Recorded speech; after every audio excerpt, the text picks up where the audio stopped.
Sontak video tersebut menuai berbagai macam reaksi dari warganet. Pantauan tribunjakarta.com, video berdurasi 1 menit itu mulanya memperlihatkan pemilik akun TikTok @reyi_5 menjawab pertanyaan warganet seputar Nagita Slavina. Kalau Nagita ke mall bayarnya pakai cash ya sis? Tanya warganet. Tidak menjawab pertanyaan tersebut, akun-akun TikTok @reyi_5 malah membahas permasalahan lain. Sambil melotot ia mengatakan orang kaya di Indonesia bukan hanya Nagita Slavina. Menurut wanita muda itu, harta yang dimiliki istri Raffi Ahmad itu tak seberapa. Ia menjelaskan di matanya, orang yang benar-benar kaya tidak akan bermain media sosial layaknya Nagita Slavina.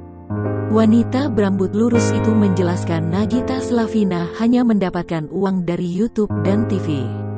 Bisnis yang dimiliki putri sulung Rieta Amalia itu menurutnya masih sedikit dan bisa dihitung. Wanita tersebut dengan galak lalu meminta netizen lebih teliti jika menggali informasi.